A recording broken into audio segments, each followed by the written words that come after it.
Ça va, vous êtes en forme, pas trop écrasé par la chaleur?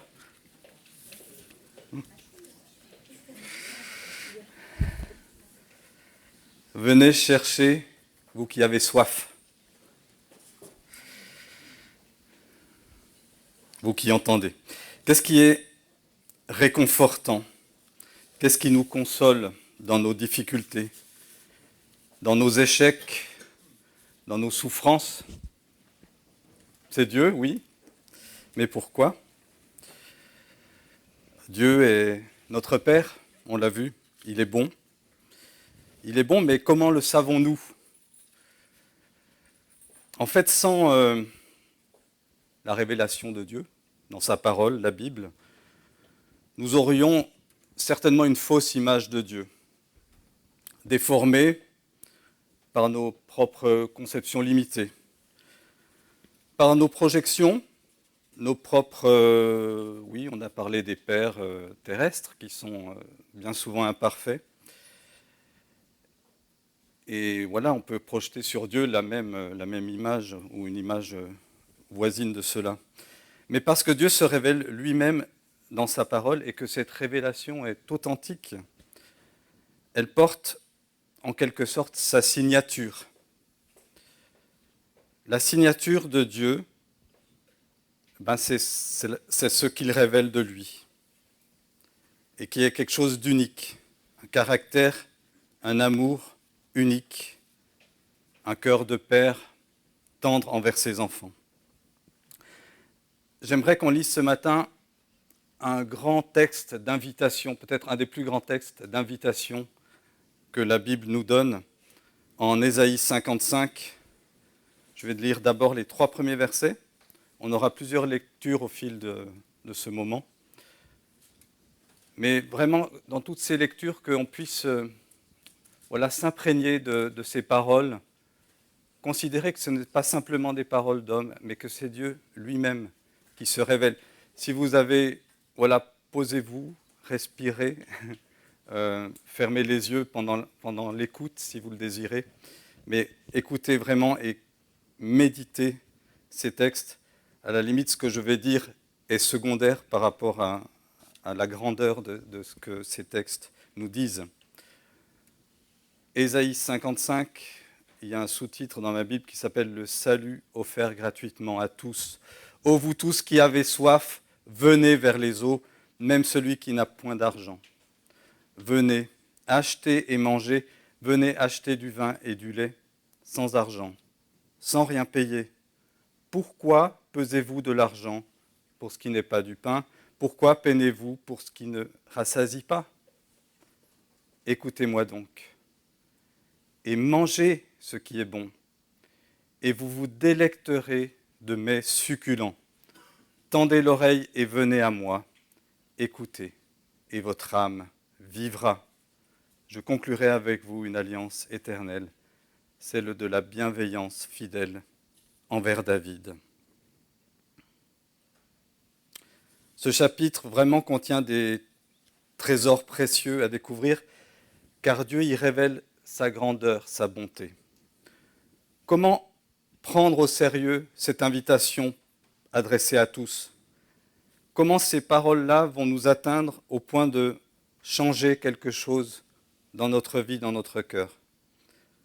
C'est un grand texte d'invitation, comme il en existe d'autres. Dans l'évangile de Jean, dans l'Apocalypse, on voit que l'invitation est donnée de venir à la source d'eau vive. Jésus dit dans ses merveilleuses paroles dans Jean 7, venez, qu'il est lui-même l'eau vive. Et dans l'Apocalypse, il est dit de venir à la fontaine d'eau vive aussi pour étancher notre soif. Et malheureusement, force est de constater que nous sommes souvent, en tant qu'êtres humains, tout simplement, comme ce peuple averti par Jérémie, on cherche plutôt que d'aller à la fontaine de l'eau vive, on cherche plutôt à se faire des réserves dans des citernes, de l'eau qui croupit peut-être un peu. Et en fait, c'est même des citernes crevassées qui ne retiennent pas l'eau. Et en fait, tout ce qu'on essaye d'amasser pour soi, eh bien, ça s'avère souvent décevant. Et c'est des quêtes de solutions très humaines qui nous tendent à nous éloigner de Dieu, plutôt que de nous en approcher. Mais là, l'invitation est « venez ». Dieu se révèle. Dieu se révèle à la fois de manière surprenante et simple. Il se révèle par une invitation répétée à venir à lui, et pourtant, on ne vient pas facilement. Les obstacles sont en nous. Souvent, on veut venir, mais à nos conditions, et on passe à côté de ce qui est le meilleur. Et là, la Bible nous révèle de bonnes nouvelles surprenantes, ce que nous donne le prophète Ésaïe. Je vais faire un développement simplement en 2 points. D'une part, pour explorer ensemble cette révélation surprenante du caractère de Dieu et de ses dons. On pourrait dire aussi toutes ces surprises divines qu'on découvre, qu'on n'aurait pas pu inventer nous-mêmes, mais qu'on découvre dans ce texte. Et que cette invitation, deuxièmement, est pour nous aujourd'hui, pour chacun maintenant. On a en ce chapitre d'Ésaïe 55 vraiment un sommet de la révélation de Dieu par lui-même et de combien il désire être en relation avec nous. Cette révélation, elle n'est pas naturelle pour nous. Elle prend le contre-pied de nos façons de penser. Elle est à contre-courant de ce qu'on voudrait croire. Même dans le domaine religieux, souvent on voudrait apporter des choses qui vont nous gagner des mérites. Mais ce sont de bonnes nouvelles, ce sont des surprises divines que Dieu nous fait. 4 surprises divines. La première, ce que Dieu donne, la plus grande valeur qui soit, ne peut pas être acheté. Ce que Dieu donne, la plus grande valeur qui soit, ne peut pas être acheté. Alors nous le savons, au moins théoriquement, que nous sommes sauvés par la foi seule. Mais malgré tout, nous avons toujours tendance à vouloir compter sur nos propres efforts et mérites. C'est cela que nous valorisons, et c'est assez normal. Mais l'invitation que Dieu adresse ici est dans une autre logique, car tous nos efforts et nos mérites sont, dans un sens, par rapport à la grandeur de Dieu, sont sans valeur, sont dans un sens démonétisés, parce que nous ne pouvons pas atteindre Dieu par ce qu'on peut lui apporter. Devant la grandeur de Dieu, si on la considère, sa perfection, sa pureté, nous sommes extrêmement éloignés de tout ça. Mais Dieu lui-même nous invite, venez sans argent, achetez ce qu'il y a de meilleur. Comment comprendre cette invitation? Comment y croire? Ce que Dieu aime ses enfants, on l'a vu, Dieu est un Père aimant, et il veut leur donner le meilleur. Il veut nous donner ce qu'on ne peut pas obtenir, c'est-à-dire lui-même. Il veut se donner lui-même à nous. Et Dieu veut nous donner mieux que simplement du pain et du vin. Il est mention ici de vin, de lait, toutes ces choses qui désignent du surplus, les mets les meilleurs, les plus riches, les plus généreux de la part de Dieu. C'est-à-dire ce que Jésus appelle la vie en abondance. Nous sommes prêts à faire des efforts, à trimer, pour moins que du pain, il est dit. Et alors quel est le problème? Notre Père, lui, est rempli de grâce. Il est généreux au-delà de ce qu'on peut imaginer. Surprise divine numéro 2. Ce que nous pouvons acheter ou gagner nous-mêmes ne peut jamais nous satisfaire. Pourquoi est-ce que vous faites des efforts pour ce qui ne nourrit pas? Pourquoi pesez-vous de l'argent pour ce qui ne rassasie pas?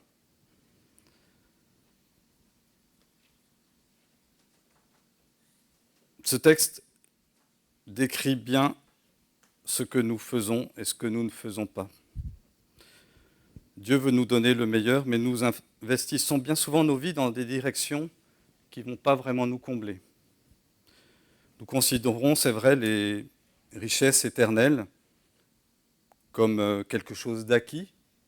L'assurance du salut, c'est quelque chose dont on parle de temps en temps. Comme si c'était une épargne pour les temps difficiles, pour plus tard, quand on n'aura rien de mieux à faire qu'à y penser, peut-être. Alors que maintenant, on est dans la vie réelle. Il faut se consacrer à des choses qui sont concrètes, qui vont nous donner des gains immédiats, une certaine mesure de pouvoir, de richesse, de confort, de notoriété, et pas mal de choses qui sont belles et légitimes aussi en soi, dans les bonnes perspectives que Dieu accorde dans sa grâce. Ça peut être des dons de Dieu pour ici et maintenant, et voilà, notre cœur doit être reconnaissant pour ce qu'il nous donne. Mais en nous attachant trop aux dons, nous pouvons oublier souvent l'essentiel. Il y a quelques semaines de cela, j'avais fait un message sur Jean 6. Et en Jean 6, on va relire un extrait, quelques versets, où vous vous souvenez que Jean 6, c'est le chapitre dans l'évangile de Jean qui décrit la multiplication des pains. Et donc ce miracle extraordinaire de la multiplication où la foule a été nourrie de façon extraordinaire et miraculeuse par le Seigneur. Et le lendemain, en fait, une délégation de cette foule recherche Jésus parce qu'ils aimeraient bien que le miracle se répète, on peut le comprendre. Et Jésus leur répond, verset 26, « En vérité, je vous le dis, vous me cherchez, non parce que vous avez vu des miracles, mais parce que vous avez mangé des pains et que vous avez été rassasiés. Travaillez non en vue de la nourriture qui périt, mais en vue de la nourriture qui subsiste pour la vie éternelle, celle que le Fils de l'homme vous donnera, car c'est lui que le Père, Dieu, a marqué de son sceau. » Et lui dire, « Que ferons-nous afin de travailler pour les œuvres de Dieu ?» Jésus leur répondit, « Ce qui est l'œuvre de Dieu, c'est que vous croyez en celui qui l'a envoyé. »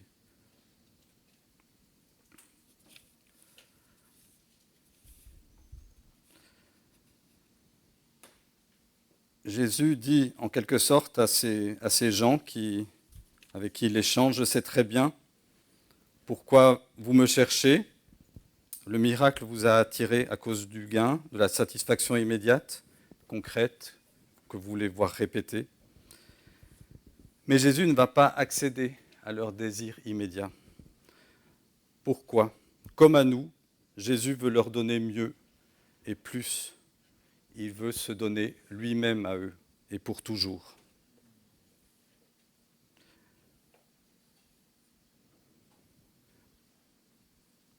Venez acheter et manger, venez acheter du vin et du lait, sans argent, sans rien payer. Ça parle d'abord de Jésus. Surprise divine numéro 3. Le vrai repos, le vrai travail, c'est le repos de l'âme. C'est ce qu'on vient de lire. Travailler en vue de la nourriture qui subsiste pour la vie éternelle, non pour celle qui est périssable. Pourquoi pesez-vous de l'argent pour ce qui n'est pas du pain ? Pourquoi peinez-vous pour ce qui ne rassasie pas ? Il ne s'agit pas ici de dénigrer ce qui est d'ici-bas, ce qui est terrestre, mais plutôt, quel que soit ce que Dieu nous donne à faire, la vie qu'il nous donne, notre appel, notre vocation, c'est de considérer qu'est-ce qui est réellement notre motivation. Est-ce que c'est un gain immédiat ? Est-ce que c'est l'approbation d'un groupe ? Est-ce que c'est une réalisation personnelle ? Toutes ces choses qui peuvent être valables, si elles sont recherchées en priorité, vont nous laisser insatisfaits et vides. Et là, nous avons une bonne nouvelle. et une sainte invitation. Travaillez, investissez pour ce qui vous est donné par Dieu lui-même. La présence, l'approbation, la satisfaction en Jésus et par Jésus. Celui qui boira de cette eau n'aura plus jamais soif, a-t-il dit à la femme samaritaine. Et un jour, nous le verrons tel qu'il est. Amen. Surprise divine numéro 4, elle part d'un constat négatif, mais c'est une bonne surprise quand même. C'est que notre esprit est brouillé par des mauvaises conceptions de Dieu. On l'a dit plusieurs fois ce matin, c'est vrai que Dieu est grand, il est plein d'amour, et nous, on a nos filtres. Nous, on vit aussi par rapport à ce que nous avons traversé dans notre expérience personnelle. Et j'aimerais lire, si on prend le temps de lire un extrait du psaume 103, qui est très très proche de Ésaïe 55 au niveau des paroles et des idées, mais qui nous conduit vraiment dans le cœur de Dieu. Je vous lis ça dans la Bible, en la Nouvelle Français courant, psaume 103, verset 8 jusqu'à 14.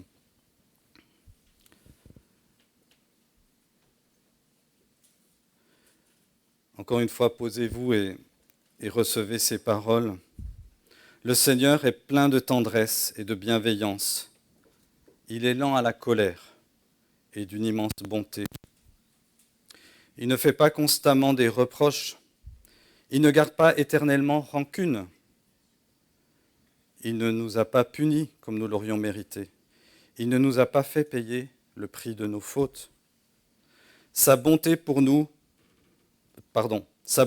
ceux qui reconnaissent son autorité est immense, immense comme le ciel au-dessus de la terre. Il met entre nous et nos mauvaises actions autant de distance qu'entre l'Est et l'Ouest. Comme un père est tendre envers ses enfants, le Seigneur est tendre avec ceux qui reconnaissent son autorité. Il sait bien de quoi nous sommes faits. Il se souvient que nous sommes poussière.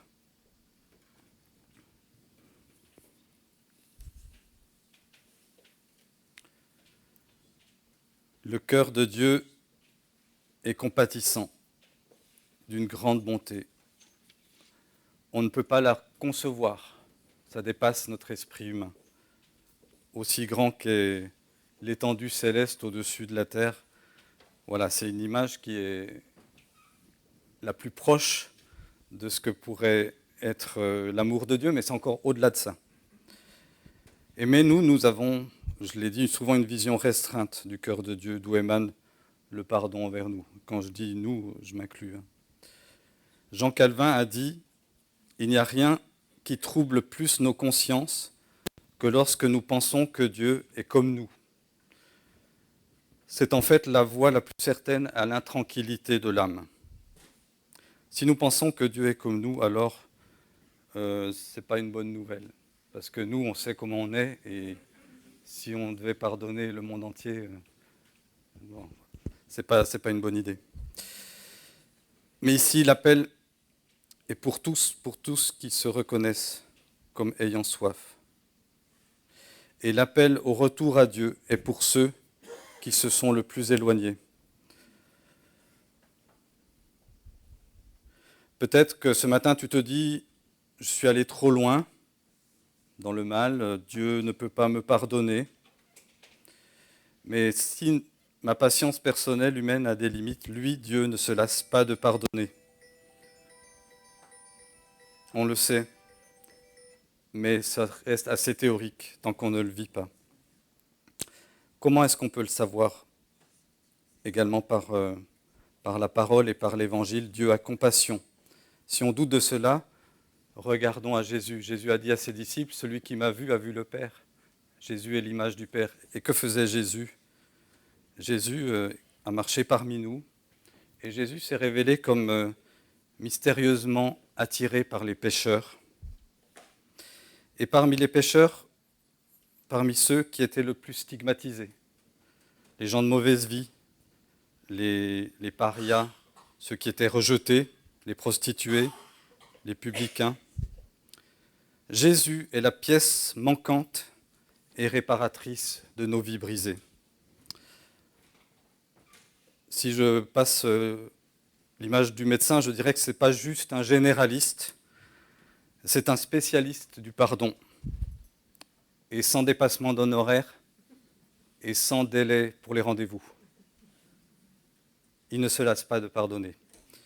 S'il existe bien un domaine où on se lasse, c'est bien ça.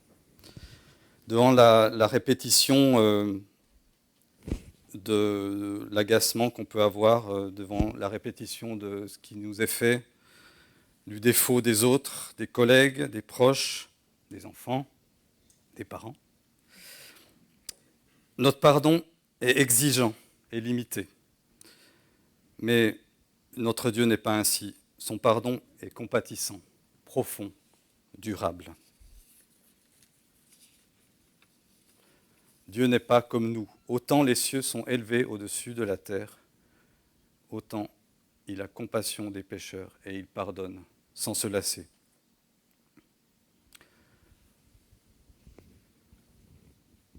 Le fait que notre esprit, même dans ces moments de plus grande lucidité, ne peut saisir qu'une toute petite partie de la grandeur et de la bonté de Dieu, ce n'est pas une réalité qui doit nous décourager, mais ça doit nous rassurer.